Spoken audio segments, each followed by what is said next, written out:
ભગવાન જગન્નાથના મોસાળમાં રસોડા ધમધમ્યા। અમદાવાદના સરસપુરમાં પ્રસાદ બનાવવાની કામગીરી તેજ। રથયાત્રા પૂર્વે લાખો ભક્તોને જૂની પરંપરાથી ભોજન પીરસાશે।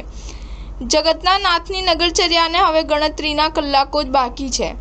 7 જુલાઈને રવિવારે અમદાવાદ શહેરમાં ભગવાન જગન્નાથજીની રથયાત્રા નીકળશે, જેની તડામાર તૈયારીઓ શરૂ થઈ ચૂકી છે। જમાલપુર જગન્નાથ મંદિર હોય કે સરસપુરમાં ભગવાનનું મોસાળું હોય, પોલીસ તંત્ર હોય કે અખાડા કે ભજન મંડળી હોય, તમામ લોકો ભગવાનની નગરચર્યાની આતુરતાથી રાહ જોઈ રહ્યા છે। ભગવાનનું મોસાળ કહેવાતા સરસપુરમાં વર્ષોની જેમ આ વર્ષે પણ પ્રસાદ બનાવવાની કામગીરી તેજ કરી દેવામાં આવી છે।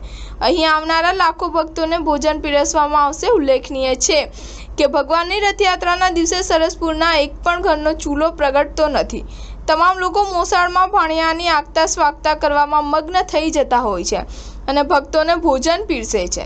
દર વર્ષની જેમ આ વર્ષે પણ સરસપુરમાં રથયાત્રાના 15 દિવસ અગાઉથી જ દરેક પોળમાં તૈયારીઓ શરૂ થઈ ચૂકી છે।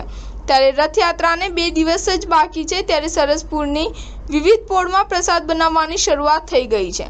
સરસપુરમાં ભગવાનનું મોસાળ કહેવાતું રણછોડરાયજી મંદિર સામે આવેલી લુહાર શેરીમાં છેલ્લા 47 વર્ષથી ભક્તોને પ્રસાદ ભોજન પીરસવામાં આવે છે।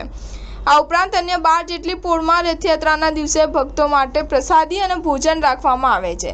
કહેવાય છે કે અષાઢી બીજના દિવસે જે કોઈ સરસપુરમાં જાય તે ભોજન અને પ્રસાદ લીધા વિના પરત ફરતા નથી। સ્ટાર ન્યૂઝ 7 હંમેશા સચ્ચાઈની સાથે।